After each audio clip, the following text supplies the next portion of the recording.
మీరు మాపై చూపిస్తున్న ప్రేమ చూస్తుంటే నాకు చాలా సంతోషంగా ఉంది. పెద్ది చూసినప్పుడు కూడా ఇదే ప్రేమ బయటకి వస్తారు అని ఆశిస్తున్నాను. అదే మాకు రోజు రాత్రి కష్టపడి పని చేయడానికి బలం ఇస్తుంది. మేము చేసే ప్రతి పని మిమ్మల్ని ఎంటర్టైన్ చేయడానికి. ఈ ఫిల్మ్ చాలా స్పెషల్ ఉంది. ఈ సినిమాలో మెసేజ్ ఏంటంటే నీ ఐడెంటిటీని, నీ జీవితానికి అర్థం ఏంటి అనేది కనుక్కోవడం. నా జీవితానికి మీనింగ్ ఏంటంటే మిమ్మల్ని ఎంటర్టైన్ చేయడం, పర్ఫామ్ చేయడం, సినిమాలు చేయడం. నా ఐడెంటిటీ కూడా ఈ భూమితో, మీ అందరితో చాలా డీప్గా కనెక్ట్ అయి ఉంది.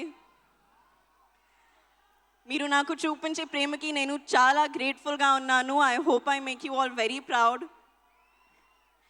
మేము చేసిన ఈ సినిమా మీకు బాగా నచ్చుతుందని ఆశిస్తున్నాను. కానీ ఈ సినిమా రిలీజ్ ముందే నాకు చాలా ఇచ్చింది. రామ్ సార్తో వర్క్ చేయడానికి అవకాశం ఇచ్చింది. He's a gem of a person and a gem of a performer. Jaya Charan. Buchi sir నాకు తెలిసిన most passionate director. Randy sir నా favourite DOP. And Rahman garu గురించి చెప్పాలంటే ఆయన ఒక లెజెండ్. మన ప్రొడ్యూసర్ సతీష్ గారు ఈ మొత్తం ఎక్స్పీరియన్స్ని చాలా వండర్ఫుల్గా మార్చారు. అలాగే ప్రవీణ్ సార్ కూడా. మా ఎంటైర్ టీమ్ ఈ ఎక్స్పీరియన్స్ మీరు ఎంజాయ్ చేయడానికి తమ బెస్ట్ ఇచ్చారు. So I hope you really enjoy it. మళ్ళీ ఒకసారి థ్యాంక్ యూ. మీరు ఇలా మా కోసం వస్తే మా కష్టానికి నిజమైన ఫలితం దొరికినట్టు అనిపిస్తుంది. Thank you so much. Hopefully ఈసారి మీరు నన్ను ఇంకా కొంచెం ఎక్కువ చూస్తారు. Thank you.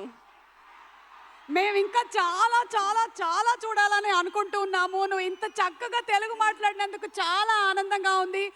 అలాగే అమ్మ తెలుగు ప్రేక్షకుల గురించి చెప్పిన ఏదైనా ఒక మాట గుర్తుందా నీకు? అమ్మ ఇన్ని సినిమాలు చేశారు, అందరం ఇంతగా అభిమానించాము, తెలుగు సినిమాల గురించి, ప్రేక్షకుల గురించి అమ్మ చెప్పింది ఏదైనా మా కోసం?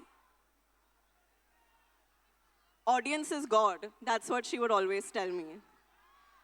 మీ ప్రేమ నాకు it's everything for me. Super. And అలాగే మీరు డైరెక్టర్ బుచ్చి గారు రౌడీ డైరెక్టర్ అన్నారు. ఏదైనా ఇన్సిడెంట్ ఏమైనా షేర్ చేస్తారా? మీరు అలా అనడానికి ఎందుకు, ఏం ప్రేరేపించింది? రౌడీ డైరెక్టర్ పాపం ఎంత సాదా సీదాగా చాలా సింపుల్గా కనిపిస్తున్నారు ఆయన. ఆయన కట్అవుట్ కూడా ఉంది అక్కడ. I imitate him after every take. Okay, every take తర్వాత అదిరిపోయింది కానీ మళ్ళీ ఒకసారి take. This is how he used to be. Okay, అంటే ఫస్ట్ కాంప్లిమెంట్ ఇచ్చేసి మళ్ళీ ఇంకో టేక్ అంటారా? బాగుంది బుచ్చిబాబు గారు.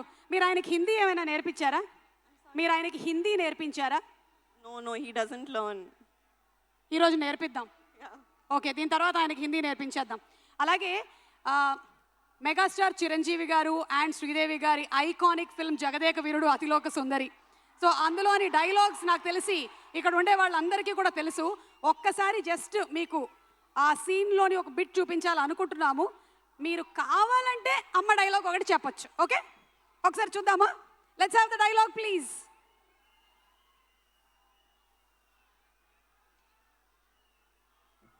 వెళ్ళమ్మా, నువ్వు బయలుదేరు. మానవా, ఒక్క పరి నీ వామహస్తమును నాకు అందించి నన్ను ఆదుకొనవా? ఏమిటి? నాకు తెలిసి ఇక్కడ కొంచెం బ్లర్డ్గా వచ్చిన మెమరీలో మాత్రం జాన్వి మీకు చాలా క్లియర్గానే ఉండుంటుంది. ఒక్కసారి మా కోసం ఆ డైలాగ్ చెప్తారా? Okay, I'll try. మానవా, ఓ మానవా, ఒక్కసారి నా చెయ్యి పట్టుకోవా? Thank you so much, Janvi. Wishing you super success, all the love, and see you more in films. Thank you so much. Requesting you to please be seated. Thank you.